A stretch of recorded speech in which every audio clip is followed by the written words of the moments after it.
أرضعت وتضع كل ذات حمل حملها وترى الناس سكارى وما هم بسكارى ولكن عذاب الله شديد. آج کی تراویح سورہ حج سے شروع ہوئی اور سورہ حج کے شروع میں اللہ تعالیٰ نے تمام انسانوں کو مخاطب کرتے ہوئے فرمایا کہ لوگوں اپنے رب سے ڈرو جو سب کا رب ہے اللہ، کیونکہ ایک دن دنیا ختم کر دی جائے گی، اینٹ سے اینٹ بجا ڈالی جائے گی اور زبردست بھوکم دنیا میں آئے گا، زلزلہ برپا ہوگا اور وہ قیامت کا سلسلہ ہوگا۔ ایک تو عام زلزلے معمولی جھٹکا سا، تھوڑی سی جنبش تو لوگ بھاگنے لگتے ہیں، لیکن جب قیامت برپا ہوگی تو اس دن کا جو زلزلہ ہوگا اس کا کچھ نقشہ اس طرح سے بیان کیا گیا ہے، یوم ترونها تذهل كل مرضعة عما أرضعت۔ پیغمبر صلی اللہ علیہ وسلم اگر آپ اس دن رہیں گے نا، ویسے تو ہے نہیں کوئی، لیکن اگر آپ ہوتے سپوز بالفرض، تو آپ دیکھتے کہ دودھ پلانے والی عورت اپنے بچے کو بھول گئی، بلکہ گود سے اٹھا کے پٹک رہی ہے قیامت کے زلزلے کی وجہ سے۔ وَتَضَعُ كُلُّ ذَاتِ حَمْلٍ حَمْلَهَا، اور پیٹ میں جو بچہ پڑ رہا ہے وقت سے پہلے ہی نیچے جنم دے رہا ہے، اور عورتیں اپنے بچے کو جنم دے رہی ہیں، یہ اس نفسی کا عالم اور اس کی گھبراہٹ کا عالم ایسا ہوگا کہ حمل ثابت ہو جائے گا، نیچے آ جائے گا۔ وَتَرَى النَّاسَ سُكَارَىٰ، پیغمبر صلی اللہ علیہ وسلم آپ لوگوں کو مدہوشی کی حالت میں دیکھیں گے، جیسے لگے گا کہ کتنا سب کا ہوش اڑا ہوا ہے، نشے میں ہے، حالانکہ کوئی نشے میں نہیں ہوں گے، لیکن بات یہ ہے کہ اللہ کا عذاب ہوگا ہی بڑا سخت۔ وَمَا هُمْ بِسُكَارَىٰ وَلَٰكِنَّ عَذَابَ اللَّهِ شَدِيدٌ۔ اس کے آگے فرمایا گیا کہ بعض لوگ وہ ہیں جو جھگڑتے رہتے ہیں اور خواہ کیڑے نکالتے ہیں، اور وہ دوست بناتے ہیں شیطان کو، اور شیطان کے بارے میں اللہ نے قرآن میں اس آیت میں فرمایا كُتِبَ عَلَيْهِ أَنَّهُ مَن تَوَلَّاهُ فَأَنَّهُ يُضِلُّهُ وَيَهْدِيهِ إِلَىٰ عَذَابِ السَّعِيرِ۔ یہ شیطان کے بارے میں یہ بات لکھی جا چکی ہے، پہلے ہی فیصلہ ہو چکا ہے کہ جو اس کو دوست بنائے گا تو وہ اس کو راستے سے ہٹا کر اس کو گمراہ کرے گا اور اسے دوزخ کے راستے پہ چلاتا رہے گا۔ یہ شیطان کا کام بتایا اور انسان کو ڈرایا اللہ نے کہ اللہ سے ڈرو اور آخرت کے دن سے ڈرو۔ پھر آگے چل کر مثالوں کے ذریعے سے بتایا کہ اللہ مردوں کو کس طرح زندہ کرے گا، کس طرح سے زمین جب خشک ہو جاتی ہے تو اوپر سے بارش کے ذریعے سے پھر لہلاتی ہے اور سبزے اگنے لگتے ہیں۔ تو جو اللہ مردہ زمین کو زندہ کر سکتا ہے وہ اللہ مردہ انسانوں کو بھی زندہ کر سکتا ہے۔ جو اللہ ماں کے پیٹ میں بچے کو پیدا کرنا جانتا ہے وہ اللہ قبر کے پیٹ سے مردوں کو دوبارہ زندہ کرنا کیوں نہیں جانتا؟ وَأَنَّ السَّاعَةَ آتِيَةٌ لَا رَيْبَ فِيهَا وَأَنَّ اللَّهَ يَبْعَثُ مَن فِي الْقُبُورِ۔ یہ قیامت ضرور آگے رہے گی اور بے شک اللہ تعالیٰ اٹھا کے رہیں گے ان لوگوں کو جو قبروں میں ہیں۔ من فی القبور، قبروں سے مردے جلائے جائیں گے، ان کو زندہ کیا جائے گا۔ اس کے بعد کلاس لی ہے ان لوگوں کی جو اللہ کو نہیں مانتے ہیں، ان لوگوں کے بارے میں فرمایا يَدْعُو مِن دُونِ اللَّهِ مَا لَا يَضُرُّهُ وَمَا لَا يَنفَعُهُ، کہ یہ لوگ اللہ کے علاوہ ایسوں کی پرستش کرتے ہیں کہ جو نہ ان کو نفع پہنچا سکتے ہیں نہ نقصان۔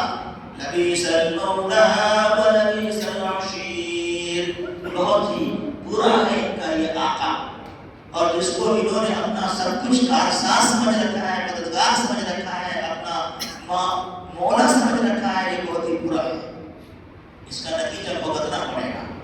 اور ایمان والوں کے بارے میں فرمایا کہ ان کو اللہ تعالیٰ جنت میں داخل فرمائے، اور عجیب بات فرمائی کہ اللہ تعالیٰ رسول صلی اللہ علیہ وسلم کی مدد فرمائیں گے، یہ اللہ کا وعدہ ہے۔ اگر کوئی یقین کرتا ہے من کان یظن ان لن ینصرہ اللہ فی الدنیا والآخرہ، کہ اللہ رسول صلی اللہ علیہ وسلم کی اس وقت میں جب قرآن اتر رہا تھا تب وعدہ کیا جا رہا ہے کہ اگر کوئی یقین کرتا ہے کہ اللہ مدد نہیں کریں گے تو اس کو چاہیے کہ کوئی اگر رسی آسمان تک ڈالے اور پھر جو وحی آ رہی ہے اس وحی کو پکڑ کر کے ختم کر دے، اس کو آنے نہ دے دنیا میں، فَلْيَمْدُدْ بِسَبَبٍ مِّنَ السَّمَاءِ ثُمَّ لْيَقْطَعْ، پھر وہ دیکھیں کہ کیا وہ وحی کو روک سکتا ہے جو اس کے لیے غضب کا سبب بنا ہوا ہے۔ مطلب یہ ہوا کہ آسمانی ایک نظام ہے، اس نظام سے کوئی ٹکرانا چاہے تو نہیں ٹکرا سکتا، ایک اللہ کا نظام ہے، اور اللہ جسے عزت عطا فرمانا چاہے کوئی اس کو ذلیل نہیں کر سکتا۔ جس پر سجدے کی آیت تھی وہ سجدہ کیا گیا، میں نے ترجمہ سے رقم دیا۔ پھر اس کے بعد جہنمیوں کا تذکرہ کرتے ہوئے فرمایا کہ ان کا جو کرتا ہوگا وہ آگ کا بنا ہوا ہوگا، کسی اور آج تو بہتر سے بہتر آدمی جا کے مارکیٹ میں بنواتا ہے کپڑا، فرمایا گیا ثیاب من نار قطعت لهم ثیاب من نار، کہ آگ کے کپڑے انہیں پہنا دیے جائیں گے۔ کلما ارادوا ان یخرجوا منها من غم اعیدوا فیہا، جب بھی گھٹن کی وجہ سے جہنم سے نکلنا چاہیں گے اعیدوا، دھکے دے کر کے جہنم میں دوبارہ ڈال دیا جائے گا۔ کیونکہ جہنمیوں کا تذکرہ کیا گیا تو فوراً جنتیوں کا آگے بھی تذکرہ کیا گیا۔ فرمایا ان اللہ یدخل الذین آمنوا وعملوا الصالحات جنات تجری من تحتها الانہار، بے شک اللہ تعالیٰ داخل کریں گے ان لوگوں کو جو ایمان لے آئے اور اچھے اعمال کیے، باغوں میں جن کے نیچے سے نہریں بہ رہی ہوں گی، یحلون فیہا من اساور من ذہب ولؤلؤا، انہیں پہنایا جائے گا سونے کے کنگن اور موتی کے، اور فرمایا کہ جنتیوں کا لباس ریشم کا ہوگا، اور 100 جوڑے پہنے ہوئے ہوں گے اور اپنے آپ کو چینج ہو رہے ہوں گے اور بدل رہے ہوں گے۔ جنتیوں کا روزانہ دوبارہ ہو رہا ہوگا، کیا کہتے ہیں اس جنت کی ماشاءاللہ۔ یہ جو صورت ہے جو تراویح کے شروع میں پڑھی گئی، شروع کی رکعتوں میں، اس کا نام سورہ حج ہے، جس کی ابھی تفسیر آپ کے سامنے بیان کی جا رہی ہے۔ نماز کے بارے میں کوئی الگ سے صورت نہیں ہے، زکوٰۃ کے بارے میں الگ سے صورت نہیں ہے، لیکن الحمدللہ حج کے بارے میں مستقل صورت ہے، سورۃ الحج، اس لیے آگے چل کر حج کا مسئلہ اللہ نے بیان فرمایا۔ اور حضرت ابراہیم علیہ السلام نے جو کعبہ شریف کی تعمیر فرمائی، جو تعمیر کا تذکرہ فرمایا، اور اس کے بعد فرمایا کہ اے ابراہیم آپ نے کعبے کی تعمیر کی ہے تو اعلان کون کریں گے، آپ بھی حج کا اعلان کر دیجیے۔ تو سورہ حج میں اعلان حج ہے، وَأَذِّن فِي النَّاسِ بِالْحَجِّ يَأْتُوكَ رِجَالًا وَعَلَى كُلِّ ضَامِرٍ يَأْتِينَ مِن كُلِّ فَجٍّ عَمِيقٍ لِيَشْهَدُوا مَنَافِعَ لَهُمْ۔ قرآن نے عجیب بات بتائی کہ جو لوگ حج کریں گے ان کو بہت سے نفع حاصل ہوں گے، دنیاوی نفع بھی حاصل ہوں گے اور اخروی نفع بھی حاصل ہوں گے۔ کوئی حج کر کے دیکھے تو صحیح، بہت سارے فائدے ہیں قرآن مجید میں بتایا گیا، اور فرمایا کہ وہاں پر بہت سارے شعائر ہیں۔ شعائر کے معنی کہ اللہ نے دینی احکام کی نشانیاں بنا دی ان کو، یعنی جو ان کو عظمت کی نظر سے دیکھے، محبت کی نظر سے دیکھے گا تو اللہ ان کو دلوں کا تقویٰ عطا فرما دے گا۔ ایسے ایسے شعائر ہیں، خود کعبہ شریف کو شعائر اللہ کہا گیا، صفا اور مروہ کو شعائر اللہ کہا گیا۔ فرمایا وَمَن يُعَظِّمْ شَعَائِرَ اللَّهِ فَإِنَّهَا مِن تَقْوَى الْقُلُوبِ، کہ جو اللہ کے شعائر کی یعنی دینی احکامات اور اور جو نشانات ہیں ان نشانیوں کی تعظیم کرے گا، تقریب کرے گا اور ادب اور احترام کرے گا، تو یہ دلوں کے تقویٰ سے دلوں کے اندر نور پیدا ہوگا، تقویٰ پیدا ہوگا۔ اس لیے ہماری شریعت ادب بہت سکھایا ہے۔ آج جو لوگ اس بات کو نہیں جانتے وہ کعبہ شریف کی طرف غور کر لیتے ہیں، تھوکتے بھی۔ ہماری شریعت میں یہاں تک بتایا گیا کہ ادب کعبہ کا کرو، مسجدوں کا کرو، مسجدوں کا جس نے ادب کیا تو اس نے کعبہ کا ادب کیا۔ ساری مسجدوں کا رخ کعبہ شریف کی طرف ہے، اور قیامت میں تمام مسجدوں کو کعبہ شریف میں شامل کر کے پھر اٹھا لیا جائے گا۔ سوچیے کتنی بڑی بات ہے۔ اللہ پھر اللہ نے قربانی کا بھی تذکرہ کیا، کیونکہ حج کا تذکرہ ہوا تو قربانی کا بھی تذکرہ ہوا۔ لیکن یہ بات یاد رکھنے کی ہے کہ حج میں جو قربانی کرتے ہیں وہ الگ ہے، وہ حج کی قربانی ہے، اور ان لوگوں کو یہاں بھی اپنے اپنے وطن میں قربانی کرنی پڑے گی جو ہر سال کرتے ہیں۔ یہاں کبھی کبھی لوگ بھول جاتے ہیں اس بات کو، سوچتے ہیں ہم نے تو قربانی کی حج میں، تو یہاں اپنے بچوں کو بھی نہیں بتاتے، بچوں کو بھی یاد نہیں رہتا۔ نہیں، یہاں بھی قربانی ہوگی، یہاں کی قربانی مالداری کی وجہ سے یہ الگ سے واجب ہے، اور وہاں کی قربانی حج تمتع کی وجہ سے کہ ایک سفر میں ماشاءاللہ عمرہ بھی کیا، حج بھی کیا، تو اسی لیے قربانی واجب ہے، وہ شکرانہ ہے، دم شکرانہ ہے۔ بہرحال قربانی میں اللہ نے فرمایا کہ دلوں کی حالت اور کیفیت دیکھی جاتی ہے۔ گوشت یہ سب اللہ کے یہاں تھوڑے پہنچتا ہے، اس کی کیا کیفیت ہے وہ کیفیت اللہ کے یہاں پہنچتی ہے۔ پھر آگے چل کے فرمایا کہ دیکھو بہت سے نبی آئے اور نبیوں کی قومیں آئیں اور ان کو اللہ نے دنیا سے برباد کر دیا اور مٹا دیا، ختم کر دیا، ہلاک کر دیا، تہس نہس کر دیا۔ لیکن یہ بات یاد رکھو کہ صرف آنکھ اندھی نہیں ہوتی، وہ دل اندھے ہوتے ہیں جو سینوں میں چھپے ہوئے ہیں۔ مطلب وہ لوگ دل کے اندھے تھے۔ قرآن نے ایک بات بتائی کہ اندھا کون ہے؟ کہا جس کا دل اندھا وہ اندھا ہے، جس کی آنکھ نہیں ہے وہ اندھا نہیں ہے، ٹھیک ہے اس کا کام چلے گا، لیکن جس کا دل اندھا ہوا اور دل کی دنیا اجڑ گئی اس سے بڑا محروم کوئی نہیں۔ اِنَّا لَا تَعْمَى الْأَبْصَارُ وَلَكِن تَعْمَى الْقُلُوبُ الَّتِي فِي الصُّدُورِ۔ آنکھیں نہیں اندھی ہوتی ہیں لیکن وہ دل اندھے ہوتے ہیں جو سینوں میں نصب کیے ہوئے ہیں۔ اللہ سبحانہ و تعالیٰ نے ان لوگوں کا مذاق ہوا ہے، یعنی مثالوں کے ذریعے سے اصل میں دشا دکھائی۔ مذاق تو اللہ کیا ہو رہا ہے؟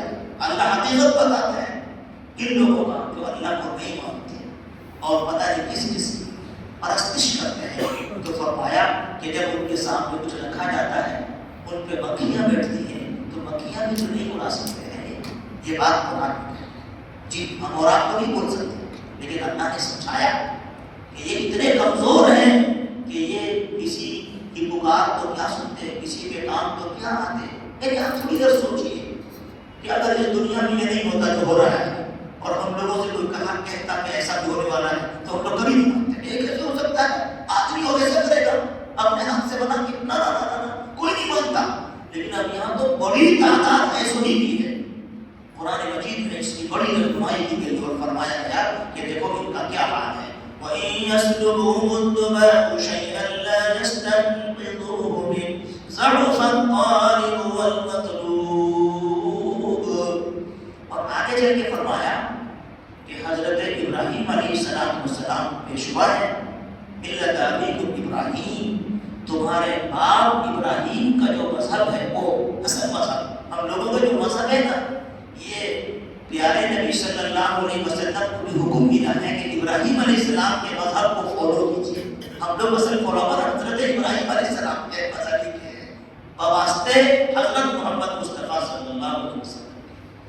اور مسلمانوں کا نام مسلمان کس نے رکھا؟ بڑا کوشچن آج اس کا آنسر قرآن میں مل گیا، 1400 سال پہلے اس آنسر موجود ہے۔ فرمایا هُوَ سَمَّاكُمُ الْمُسْلِمِينَ، کہ اسی اللہ نے تمہارا نام مسلمان، اللہ نے نام رکھا ہے مسلمان، مسلم ایمان، یعنی جس کے ذریعے سے لوگوں کو سلامتی پہنچے، امن پہنچے، شانتی پہنچے۔ اس سے زیادہ شانتی کا کوئی مذہب نہیں ہو سکتا ہے۔ پھر آگے چل کر کے 18واں سپارہ شروع ہوا ہے سورہ مومنون، تو اس کے شروع میں کون کون لوگ کامیاب ہیں ان کا تذکرہ کیا گیا ہے، جو نماز پڑھتے ہیں، زکوٰۃ دیتے ہیں اور فالتو کاموں سے اپنے کو دور اور کنارہ کیے ہوئے رہتے ہیں، کنارہ کشی اختیار کرتے ہیں. فرمایا کہ جو اپنے پارسائی کی جگہ عزت کی حفاظت کرتے ہیں تو ایسے لوگ جنت الفردوس میں جائیں گے. اللہ اکبر، کتنی بڑی بات کہی گئی. فرمایا گیا اولئک هم الوارثون الذین یرثون الفردوس هم فیہا خالدون. یہی لوگ جنت کے وارث ہیں اور جنت میں ہمیشہ ہمیشہ رہیں گے. پھر اللہ سبحانہ و تعالیٰ نے انسانوں کو کس طرح پیدا کیا اس کا ایک نقشہ پیش کیا ہے اجمالی طور پر کہ وہ گوشت کا لوتھڑ ہوتا ہے، پھر کس طرح سے اس کے اوپر اللہ تعالیٰ ہڈیاں چڑھاتے ہیں، ہڈیوں پر گوشت چڑھاتے ہیں. 40 دن کے بعد جو ہے اس میں تبدیلیاں ہوتی رہتی ہیں. موجودہ سائنس سے بالکل اب آپ یعنی سائنس نے بھی جب تحقیق کی تو جیسا قرآن نے بتایا ویسا ہی سائنس کو کبھی لگا. سائنس سے بہت پیچھے ہے، وہ سب کچھ قرآن سے ہی لے رہے ہیں. قرآن اور سائنس ان دونوں میں بہت جوڑ ہے الحمدللہ. اگر کوئی بات قرآن مجید میں آئی اور سائنس میں کچھ اور ہے تو ہم یہ کہیں گے کہ سائنس ابھی نہیں پہنچ پائی ہے، ابھی بہت پیچھے ہے سائنس. ہمارے قرآن میں 1400 سال پہلے سارا مسئلہ بتایا اور فرمایا ثم انشأناه خلقا آخر کہ وہ انسان چونک کی شکل میں ہوتا ہے اور کس طرح اللہ اس میں آنکھیں بنا رہے ہوتے ہیں، چھوٹی چھوٹی انگلیاں، اسی میں پیٹ، اسی میں ناک اور پوری رگیں، اور پھر ایک خوبصورت انسان بن کے سانچے میں ڈھانچے میں ڈھل کر تیار ہے. فتبارک اللہ احسن الخالقین. کتنا شاندار پیدا کرنے والا وہ اللہ ہے، اس کی شان تو بڑی ہے، بابرکت ہے. یہ اللہ نے اپنی خود تعریف کی کہ کوئی تو کر نہیں سکے گا، تو اللہ نے خود ہی اپنی تعریف فرمائی اور آگے چل کر کے فرمایا کہ دیکھو یہ مت سمجھنا کہ تمہیں بیکار کے لیے ہم دنیا میں پیدا کیے ہیں. کوئی عبث نہیں ہے، فالتو بیکار نہیں ہے. افحسبتم انما خلقناکم عبثا وانکم الینا لا ترجعون. لوگوں کیا تم نے خیال کر رکھا ہے کہ ہم نے تمہیں بیکار پیدا کیا، تم ہماری طرف لوٹائے نہیں جاؤ گے؟ یہ غلط خیال ہے. ہر ایک یہ سمجھے کہ ہم کو بامقصد بنایا گیا. میرے اللہ نے مجھے پیدا کر کے مجھ پر احسان کیا اور یہ محبت ہے اللہ کی. اگر اللہ کو ہم سے آپ سے محبت نہیں ہوتی، مرد و عورتوں سے محبت نہیں ہوتی تو پیدا ہی نہیں کرتے. پیدا کر کے اس نے محبت کا ثبوت پیش کیا. اب ہم کو اپنی محبت دکھانی پڑے گی کہ ہم اللہ سے کتنی محبت کرتے ہیں. یہ وَقُلْ رَبِّ اغْفِرْ وَارْحَمْ وَأَنْتَ خَيْرُ الرَّاحِمِينَ. پیغمبر آپ اللہ سے یہ دعا مانگا کیجیے کہ اے میرے رب معاف فرما دے، رحم فرما دے، اور آپ بہترین رحم فرمانے والے ہیں. تو یہ دعا پیارے نبی کے واسطے سے ہم کو سکھائی جانے کی ہے کہ ہم اللہ سے یہ دعا مانگیں. جب اللہ کو کوئی کہتا ہے کہ رب بھی اے میرے رب اغفر بخش دے ورحم رحم فرما، تو اللہ خوش ہو جاتے ہیں کہ میرا بندہ اپنے کو کیسا گنہگار سمجھ رہا ہے اور مجھ کو معاف کرنے والا پروردگار سمجھ رہا ہے. تو فوراً اللہ تعالیٰ اس پر معافی کا قلم پھیر دیتے ہیں اور مغفرت کا پروانہ عطا فرماتے ہیں. ویسے بھی ماشاءاللہ یہ جو عشرہ چل رہا ہے یہ رحمت کا عشرہ چل رہا ہے اور آخری عشرہ جو ہے وہ جہنم سے خلاصی کا اور نجات کا. ایک عشرہ تو گزر ہی چکا ہے، بیچ کے عشرے میں ہم لوگ ماشاءاللہ شامل ہو گئے. آخری بات سورہ نور جو اخیر کی رکعتوں میں پڑھی گئی ہے، قاری صاحب نے ماشاءاللہ اس سورت میں بہت سی آیتوں میں بہت سے احکامات بیان کیے. زنا کا بھی حکم اسی میں بتایا گیا، بدکاری کا. حضرت عائشہ صدیقہ رضی اللہ تعالیٰ عنہا پر جو تہمت لگائی گئی تھی اور براءت کے لیے جو آیتیں نازل ہوئی، تقریباً 11 یا 13 آیتیں نازل ہوئی ہیں شان صدیقہ عائشہ میں. حضرت عائشہ صدیقہ رضی اللہ عنہا کی عفت کو، پاکدامنی کو قرآن نے بتایا. بڑی بات بتائی اور ساتھ ساتھ یہ بتایا قرآن نے کہ دیکھو کوئی بات کہنے سے پہلے سوچو، کبھی تم بہت ہلکے میں لیتے ہو اس کو. وَتَحْسَبُونَهُ هَيِّنًا وَهُوَ عِندَ اللَّهِ عَظِيمٌ. تم ہلکے میں لے رہے ہو، آسان سمجھتے ہو، حالانکہ اللہ کے یہاں بہت بھاری ہوتا ہے.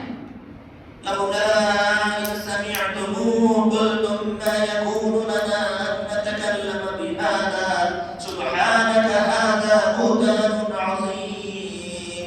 تم نے کیوں نہیں کہہ دیا تھا شروع میں کہ ہم اپنے منہ سے ایسی بات نہیں بول سکتے؟ وہ ہماری ماں ہے، اماں عائشہ کے بارے میں کچھ لوگ بولنے لگے تھے الٹی سیدھی باتیں، جلدی کر دی تھی. جو جس کے بارے میں چاہتا ہے، جو چاہتا ہے بول دیتا ہے. خبردار، قرآن نے ہمیں روکا.